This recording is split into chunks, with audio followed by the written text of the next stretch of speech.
नमस्कार दोस्तों, मैं हूं पीयूष सिंह गहरवार और आप सभी का स्वागत करता हूं अपने बालाजी प्रोग्रामिंग एकेडमी चैनल पर।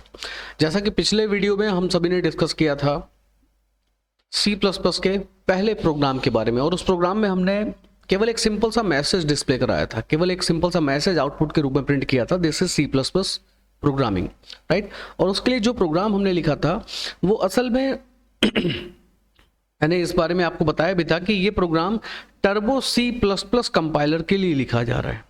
ठीक है, हमने इसके लिए कुछ ऐसा प्रोग्राम बनाया था। एक बार फिर से हम देख लेते हैं उस प्रोग्राम को, सिर्फ 1 मिनट टाइम लगेगा।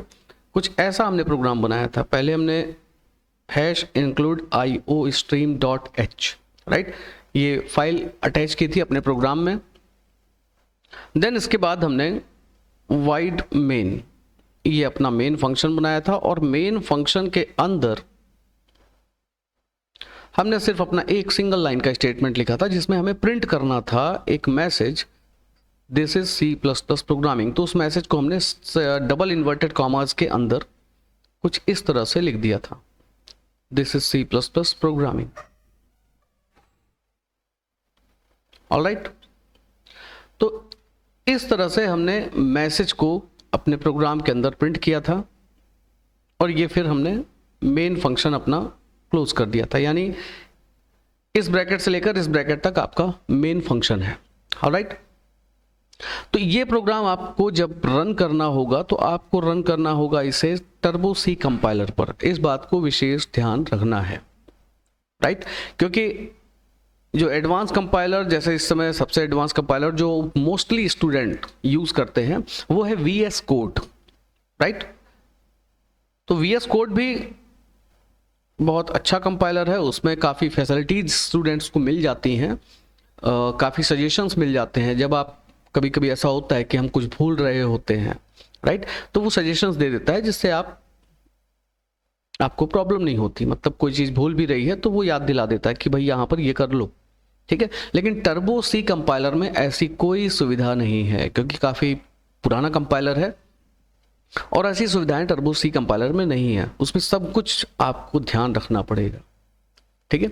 इसीलिए ये मेरा व्यू है, ये मतलब मैं अपने विचार यदि रखूं तो टर्बो C कंपाइलर बिगिनर्स के लिए सबसे अच्छा कंपाइलर होता है। मैं सजेस्ट तो हमेशा टर्बो C की ही लिए देता हूं सजेशन कि टर्बो C कंपाइलर पे ही आपको प्रैक्टिस करनी चाहिए शुरुआत में।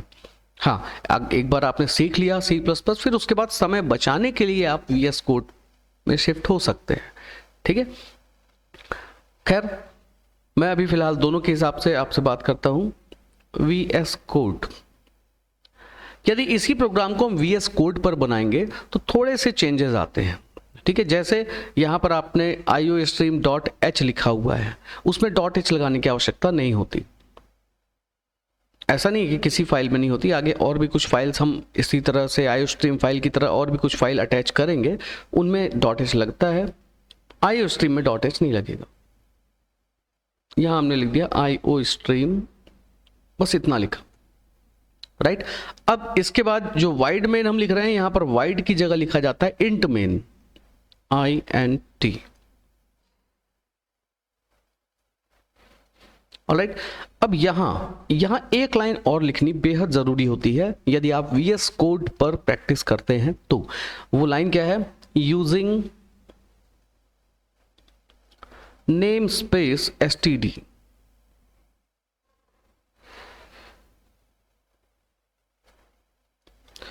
ये लाइन लिखना बेहद इंपॉर्टेंट होता है, ठीक है। यहाँ असल में हम एक एलियास क्रिएट करते हैं, एक प्लेटफॉर्म क्रिएट करते हैं जहाँ पर हम अपना प्रोग्राम एग्जीक्यूट करते हैं, और यहाँ std नाम जो हम क्रिएट कर रहे हैं इसी के अंदर से हमें इनपुट आउटपुट के लिए कीवर्ड्स मिलते हैं, ठीक है। सी इन सी आउट, जो सी आउट हम देख रहे हैं वो प्रिंट करने के लिए हमें फैसिलिटी यही प्रोवाइड करेगा। VS कोड में आपको टर्बो C कंपाइलर में ये लिखने की आवश्यकता नहीं है। तो यहाँ पर हमने अपना मैसेज प्रिंट करा दिया, this is C++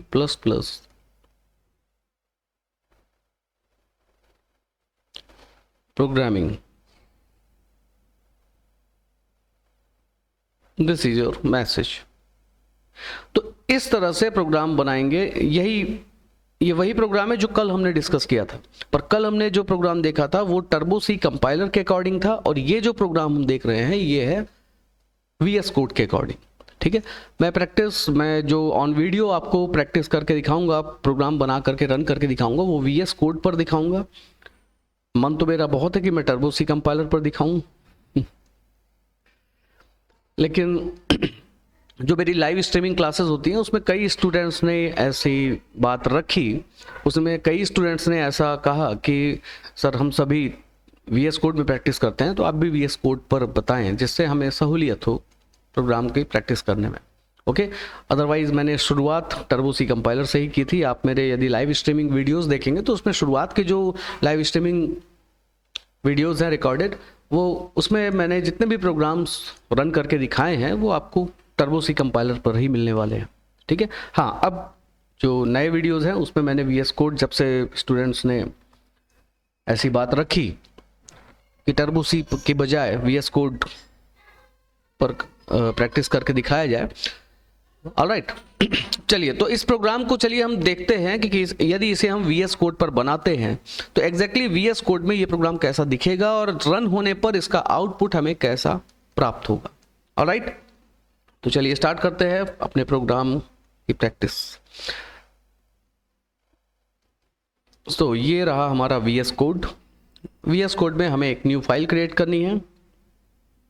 file create कैसे करनी है, यहाँ आपने क्लिक किया, देन इसके बाद यहाँ पर आपको अपनी फाइल का नाम दे देना है। सपोज हमने नाम दे दिया m1.cpp। cpp यानी C++ में हमारी सोर्स कोड फाइल, क्योंकि यूजर जो फाइल क्रिएट करता है वो असल में सोर्स कोड फाइल होती है, और सोर्स कोड फाइल का C++ में एक्सटेंशन होता है .cpp। तो यहाँ पर हमने m1.cpp नाम की फाइल क्रिएट की, और यहाँ पर हम देख सकते हैं हमको ये प्लेटफॉर्म मिल गया है, एक वर्किंग एरिया मिल गया है। यहाँ पर हमें टाइप करना अपना प्रोग्राम। यहाँ हमने लिखा #include IO stream। अब देख सकते हैं किस तरह से सजेशन लिख करके आ रहे हैं। हमने IOST इतना लिख दिया, केवल इतना लिखने पर IO stream लिख करके आ गया। अब हमें पूरा टाइप करने की जरूरत नहीं है, बस हम एंटर प्रेस करेंगे, काम कंप्लीट। ठीक है, तो इस तरह से और भी कई सजेशंस आगे आपको मिलेंगे।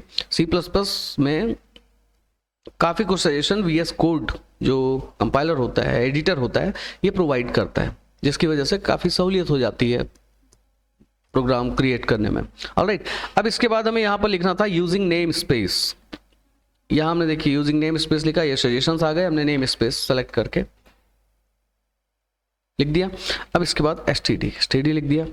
देन इसके बाद अब हमें बनाना है अपना मेन फंक्शन, तो इंटीजर मेन लिखा हमने। देन यहाँ पर हमें अपना मैसेज प्रिंट करना है, C out this is C++ programming.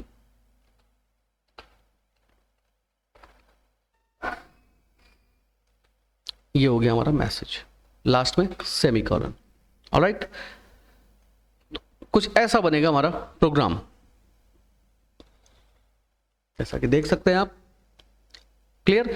अब इस प्रोग्राम को यदि हम रन करते हैं, एग्जीक्यूट करने पर ये प्रोग्राम कैसा दिखेगा। एग्जीक्यूशन के लिए यहाँ पर ये बटन है रन कोड, यहाँ इस बटन पर आपको क्लिक करना है। जैसे क्लिक करेंगे नीचे ये टर्मिनल ओपन हो जाता है, और इसी टर्मिनल पर आपको आपका प्रोग्राम का आउटपुट मिलेगा। जैसा कि ये देख सकते हैं, ये हमारा आउटपुट आ चुका है, this is C++ programming. Alright, ये रहा हमारे प्रोग्राम का आउटपुट। So clear. तो इस तरह से रन करेंगे हम अपने फर्स्ट प्रोग्राम को। अब आइए चलते हैं नेक्स्ट प्रोग्राम की तरफ बढ़ते हैं हम।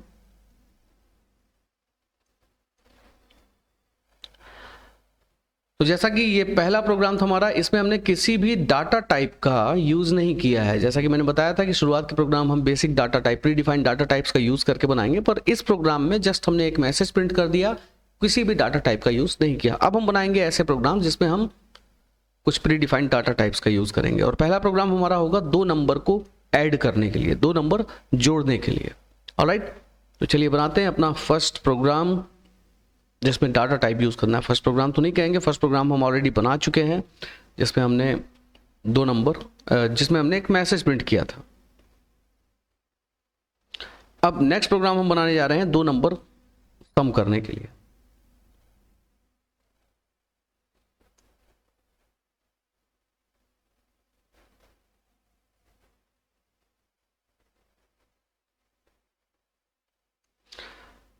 ऑलराइट, तो यहाँ पर हम बनाने जा रहे हैं अपना प्रोग्राम। यहाँ पर रन नहीं होगा, लेकिन यहाँ चूंकि मुझे समझाना है अभी फ़िलहाल पहले प्रोग्राम बना करके, इसलिए मैं यहाँ पर बना रहा हूँ प्रोग्राम अपना।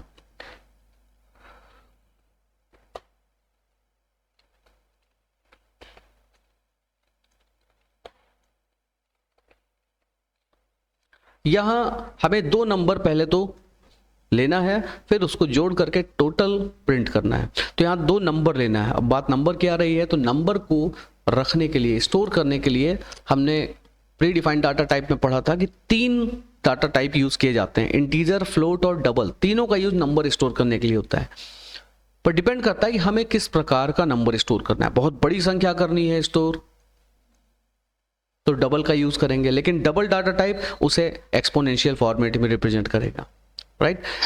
अगर हमको फ्रैक्शनल नंबर्स यानी दशमलव वाली संख्याएं स्टोर करनी है तो फ्लोट का यूज करेंगे, और बिना दशमलव की सिंपल पूर्ण संख्या होल नंबर स्टोर करना है तो हम इंटीजर का यूज करेंगे। तो फिलहाल पहला प्रोग्राम हम होल नंबर्स को ऐड करने वाले हैं पहले प्रोग्राम में, तो यहाँ पर हम इंटीजर डाटा टाइप यूज करेंगे, राइट। तो इंटीजर डाटा टाइप को यूज कैसे किया जाता है? डायरेक्ट ऐसे इंटीजर यूज नहीं होता, इंटीजर डाटा टाइप के वेरिएबल्स बनाए जाते हैं, ठीक है। इंटीजर डाटा टाइप के कुछ यूनिट्स, वेरिएबल्स, इंस्टेंसेस, ठीक है, क्रिएट किए जाते हैं। तो यहां पर हमने ए नाम का एक वेरिएबल बनाया, इंटीजर ए। अब ए को वैल्यू दे दिया हमने 90, ऑलराइट। फिर एक दूसरा वेरिएबल बनाया बी नाम का, बी को वैल्यू दे दिया हमने सपोज 50, राइट, सेमीकोलन। तो 2 वेरिएबल हो गए ए और बी नाम के, दोनों की वैल्यूज भी हो गई 90 और 50। अब हम चाहते हैं कि इन दोनों नंबर्स को जोड़ करके एक तीसरे वेरिएबल में रख दिया जाए, फिर उसे प्रिंट कर दिया जाए। तो यहाँ पर हमने इंटीजर सी लिया जिसमें हम रखने वाले हैं टोटल। टोटल कैसे आएगा? ए प्लस बी करने पर आएगा। तो ये फार्मूला रख दिया हमने, integer C equal to A plus B. अब जब इस फॉर्मूले को सॉल्व करेगा कंपाइलर, मतलब integer C equal to A plus B, इस लाइन को पढ़ेगा तो ए और बी की वैल्यू को जोड़ करके सी में रख देगा। सी में आ गया रिजल्ट। अब उस रिजल्ट को हमें प्रिंट करना है, तो यहाँ लिखा हमने प्रिंट करने के लिए हम हमेशा सी आउट का ही यूज करेंगे सी प्लस प्लस में, ऑलराइट। चाहे मैसेज प्रिंट करना हो, चाहे किसी की वैल्यू प्रिंट करना हो किसी वेरिएबल की, सी आउट यूज किया जाएगा। यहाँ पर वेरिएबल किसको बोलते हैं? ये जो ए बी सी हमने लिया ना, दीज आर द वेरिएबल्स। और किस डाटा टाइप के वेरिएबल हैं ये? इंटीजर के। होते क्या है वेरिएबल? वेरिएबल असल में डाटा टाइप के इंस्टेंस होते हैं जिनके लिए मेमोरी में एक निश्चित स्पेस अलॉट किया जाता है, ठीक है। जैसे आप कहीं बाहर किसी दूसरे शहर में जाते हैं तो होटल बुक करते हैं, उसमें कमरा अलॉट करते हैं, कमरा बुक करते हैं, ठीक है। तो उसी तरह से यहाँ पर भी जब आप इंटीजर ए लिखते हैं और इंटीजर ए इक्वल टू 90 आपने लिखा, तो कंपाइलर जैसे ही इस लाइन को पढ़ेगा, इस स्टेटमेंट को पढ़ेगा कि A equal to 90, B equal to 50, तो तुरंत मेमोरी में जा करके ए के लिए और बी के लिए, दोनों के लिए 2-2 बाइट का स्पेस बुक करेगा। 2 बाइट का क्यों करेगा? क्योंकि ये इंटीजर के वेरिएबल्स हैं और इंटीजर की साइज 2 बाइट होती है। जितनी डाटा टाइप की साइज होती है उतनी ही उसके वेरिएबल की भी साइज होती है, ये बात आपको ध्यान रखना है, राइट। तो 2-2 बाइट का स्पेस ए और बी के लिए बुक किया जाएगा मेमोरी में, और ए के लिए जो स्पेस बुक किया गया उसमें वैल्यू क्या रख दी जाएगी? 90। बी के स्पेस में रख दिया जाएगा 50। क्लियर? तो जो स्थान जिस वेरिएबल के लिए रिजर्व किया गया है मेमोरी में कंपाइलर के द्वारा, हमेशा उसी पर्टिकुलर पोजीशन पर, उसी लोकेशन पर, उसी स्थान पर, उसी एड्रेस पर उस वेरिएबल की वैल्यू को रखा जाता है, ऑलराइट। तो यहाँ पर सी में हमारा रिजल्ट आ चुका है। अब उस रिजल्ट को हमें प्रिंट करना है, यानी सी की वैल्यू को प्रिंट करना है। तो यहाँ पर हमने लिख दिया सी आउट सी, बस प्रोग्राम समाप्त। तो इस तरह से प्रोग्राम हमारा बनेगा जब हम 2 नंबर को ऐड करने के लिए बनाएंगे प्रोग्राम। अब आइए इस प्रोग्राम को एक बार समझते हैं कि एग्जैक्टली हो क्या रहा है, किस तरह से ये ऐड कर रहा है। हालांकि इस प्रोग्राम को समझने की कोई खास ज़रूरत है तो नहीं, सब कुछ साफ साफ क्लियरली लिखा हुआ है कि यहां पर आपने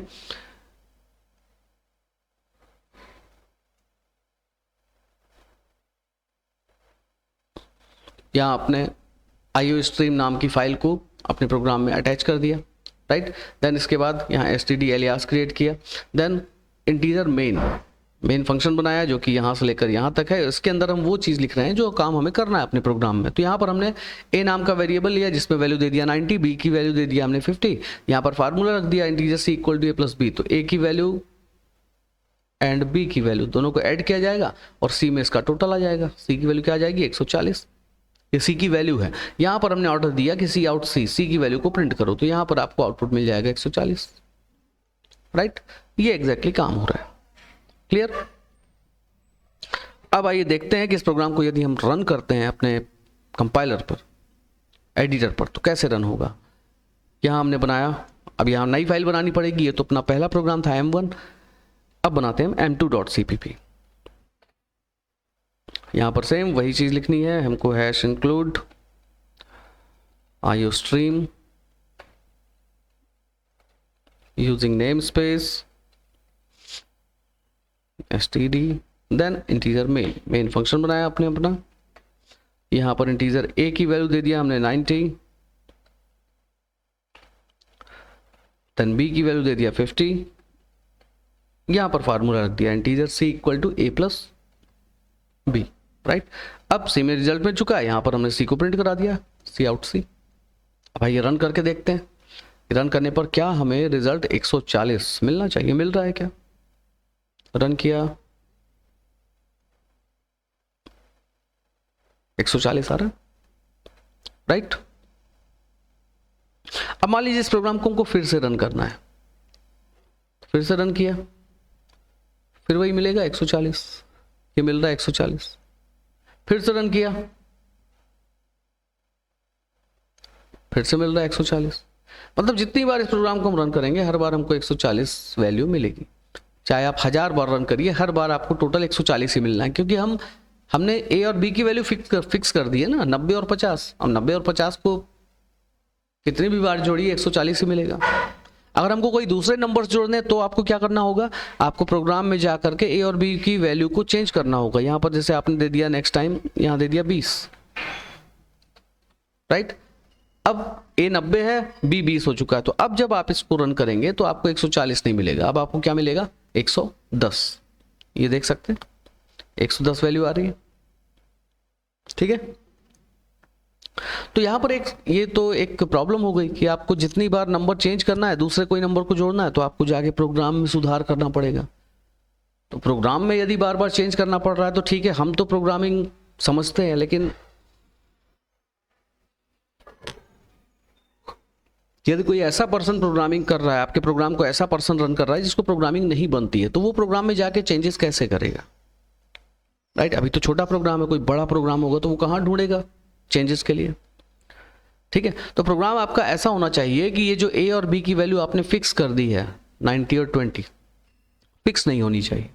जब आपका प्रोग्राम रन हो तब आपसे वैल्यू मांगी जाए, ठीक है, कि आप ए की वैल्यू अपनी मर्जी से कुछ भी दे दीजिए, बी की वैल्यू अपनी मर्जी से कुछ भी दे दीजिए, उसको जोड़ करके टोटल बताया जाए, ठीक है।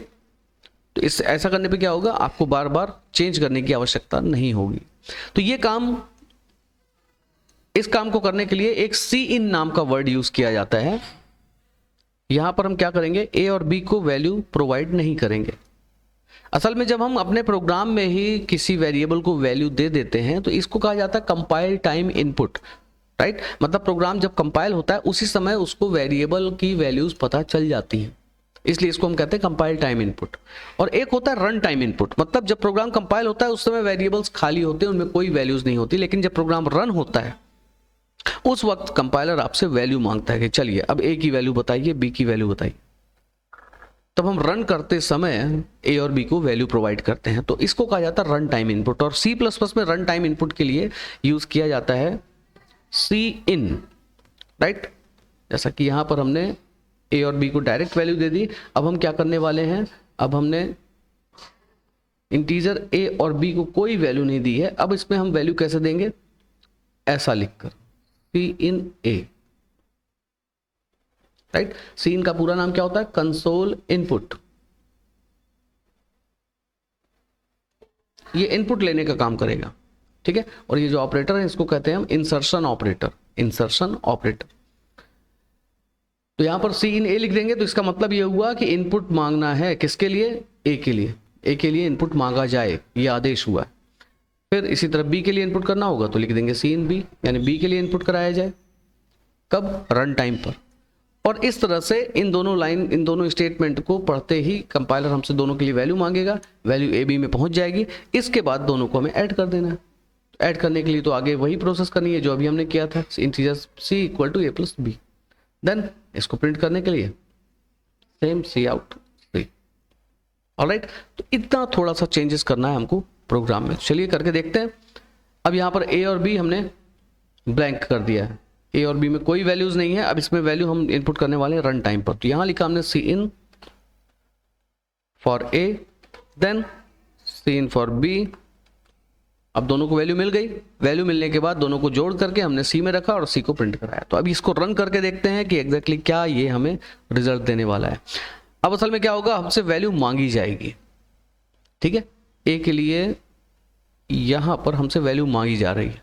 असल में यहां पर देखिए प्रोग्राम को हमने रन किया तो यहां पर कुछ भी नहीं आ रहा है, खाली है। तो ये असल में ए की वैल्यू हमसे मांग रहा है। यहां हमने ए की वैल्यू दे दिया सपोज 70 दिया, ये ए की वैल्यू है। एंटर किया, अब बी की वैल्यू मांग रहा है। बी की वैल्यू मान लेते हैं, हमने दे दिया 120, राइट। तो ये 120 हो गई किसकी वैल्यू, बी की। इस तरह से ए और बी दोनों को वैल्यू मिल चुकी है 70 और 120, 70 एंड 120। अब दोनों को ऐड करके सी में रखा जाएगा, यानी कि 200 190 190, ये सी की वैल्यू हो जाएगी और एंटर करते ही प्रिंट भी होगी। ये आप देख सकते हैं यहाँ पर दोनों का टोटल हमें दिख रहा है 70 120, ये टोटल आ गया 190। ऑलराइट, तो इस तरह से हम दोनों नंबर्स को ऐड कर रहे हैं रन टाइम पे इनपुट करा के। अब यहाँ पर आपको बार बार, अब यहाँ प्रोग्राम में कोई चेंज करने की जरूरत नहीं है। आपको अगली बार कोई दूसरे नंबर ऐड करने हैं तो बस आपको प्रोग्राम को रन कर देना है।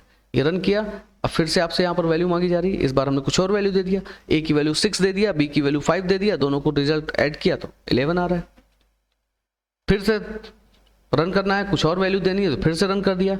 अब यहाँ पर फिर से आपसे वैल्यू मांग रहा है, 9 दे दिया हमने ए की वैल्यू, 2 दे दिया, 7 दे दिया बी की वैल्यू, ऐड किया 16, राइट। प्रोग्राम में अब आपको कोई भी चेंजेस करने की आवश्यकता नहीं है। हाँ, कुछ फैसिलिटीज आप देना चाहें प्रोग्राम में तो दे सकते हैं। जैसे अभी क्या हो रहा है, जब हम प्रोग्राम को रन करते हैं तो एकदम खाली ब्लैंक, देखिए प्रोग्राम रन करते ही यहाँ पर केवल कर्सर आ रहा है, यहाँ पर आपसे वैल्यू मांगी जा रही है। आपने वैल्यू दे दिया 67, एंटर किया 89, एंटर किया, ये आ गया टोटल। ऑलराइट, तो यहाँ पर क्या हो रहा है, जब हम प्रोग्राम रन करते हैं तो केवल ब्लैंक कर्सर आता है। तो हो सकता है यहाँ पर यूजर कंफ्यूज हो जाए, ठीक है, और नंबर की बजाय वो अपना नाम या कुछ दूसरा डाटा इनपुट कर दे। तो ऐसे केस में हमारा रिजल्ट खराब हो सकता है, हमारा रिजल्ट गड़बड़ हो सकता है, प्रॉब्लम आ सकती है।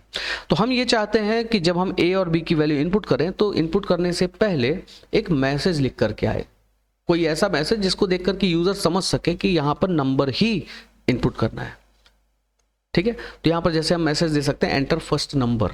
बी की वैल्यू इनपुट करने से पहले हम मैसेज दे सकते हैं एंटर सेकंड नंबर। जैसे यहाँ पर हमने दे दिया। अब मैसेज कैसे प्रिंट होता है वो हमने फर्स्ट प्रोग्राम में देखा था, डबल इन्वर्टेड के अंदर। बस वही मैसेज आप लिख दीजिए जो आप प्रिंट करना चाहते हैं। तो यहाँ पर हम प्रिंट करना चाहते हैं क्या, एंटर फर्स्ट नंबर। तो यहाँ हमने लिख दिया एंटर फर्स्ट नंबर, राइट। इसी तरह बी के पहले हमने इनपुट, बी के पहले एक मैसेज दे दिया एंटर सेकंड नंबर। ऑलराइट, अब यहां टोटल हमें मिल चुका है। टोटल सी में आएगा, ए बी इनपुट हो जाएगी वैल्यू, उसके बाद टोटल आ जाएगा सी में। टोटल को हम प्रिंट करेंगे, पर हम टोटल यानी सी की वैल्यू जो प्रिंट हो रही है उसके पहले टोटल इक्वल टू लिख करके दिखाना चाहते हैं। खैर पहले इसको रन करके देखते हैं एग्जैक्टली क्या मैसेजेस आ रहे हैं। ऑलराइट, मैसेज आ रहा है, यहाँ पर आप देख सकते हैं एंटर फर्स्ट नंबर ऐसा लिख करके आ रहा है। अब थोड़ा सा क्या है, देखने में अच्छा भी लग रहा है और यूजर को समझ में भी आएगा कि एंटर फर्स्ट नंबर लिखा है, मतलब यहाँ पर कोई नंबर इनपुट करना है। तो यहाँ पर नंबर इनपुट कर दिया 78, ए की वैल्यू हो गई। एंटर किया, एंटर सेकंड नंबर, दूसरी वैल्यू मांग रहा है तो दूसरी वैल्यू हमने दे दिया 45, ये बी की वैल्यू हो गई। अब एंटर करते ही दोनों का टोटल आएगा 123, पर हम चाहते हैं कि केवल 123 की बजाय टोटल इक्वल टू 123 ऐसा लिख करके आए, ठीक है, ताकि देखकर पता चले कि ये 123 क्या है, इन दोनों नंबर्स का टोटल है, राइट। तो टोटल हमें कहां प्रिंट करना है, सी की वैल्यू प्रिंट होने से पहले, मतलब कि सी की वैल्यू आपने यहां पर प्रिंट किया है, इसके पहले हमें प्रिंट करना है टोटल इक्वल टू। तो यहां हमने लिख दिया टोटल इक्वल टू, राइट। अभी चलिए रन करके देखते हैं। ऑलराइट, एंटर फर्स्ट नंबर, पहली वैल्यू मांगा हमने 5 दे दिया, सेकंड वैल्यू मांगा हमने 6 दे दिया, ये आ गया लिख करके, कितना अच्छा लग रहा है देखने में, टोटल इक्वल टू 11, राइट।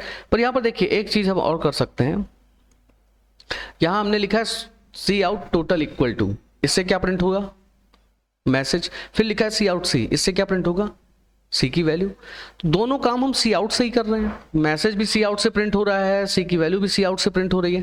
तो दोनों के लिए अलग अलग सी आउट लिखने की बजाय हम चाहें तो एक ही लाइन में दोनों को प्रिंट कर सकते हैं। कैसे, टोटल इक्वल टू लिखा, इससे मैसेज प्रिंट हो गया, उसके बाद हमें सी की वैल्यू प्रिंट करनी है, तो यहाँ फिर से एक्सर्शन ऑपरेटर लगा के हम सी लिख देंगे, ठीक है। ऐसा करने पर आपको अब ये लाइन लिखने की आवश्यकता नहीं है। रन करते हैं, ये हमने रन किया, एंटर फर्स्ट नंबर, यहां दिया हमने first number, enter, enter second number, total equal to 134, alright.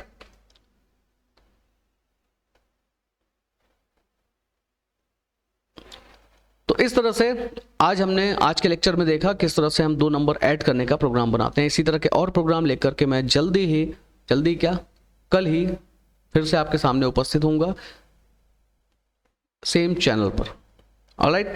और अगर आज की ये वीडियो आपको पसंद आई हो, आज की इस वीडियो से थोड़ा सा भी आपको इन्फॉर्मेशन मिली हो, थोड़ा सा भी नॉलेज आपने गेन किया हो, तो प्लीज़ इस वीडियो को लाइक कर दीजिएगा और शेयर करिएगा अपने उन सारे फ्रेंड्स को जो कोडिंग सीखना चाहते हो, जो कोडिंग सीखने में इंटरेस्टेड हो, ऑलराइट। और सब्सक्राइब जरूर कर दीजिएगा मेरे चैनल को, ताकि आपको मेरे सारे वीडियोस जैसे ही पोस्ट करूं वैसे ही आपको नोटिफिकेशन के रूप में मिल सकें और आप easily step by step programming सीख सकें, alright. Thank you so much, जय श्री राम।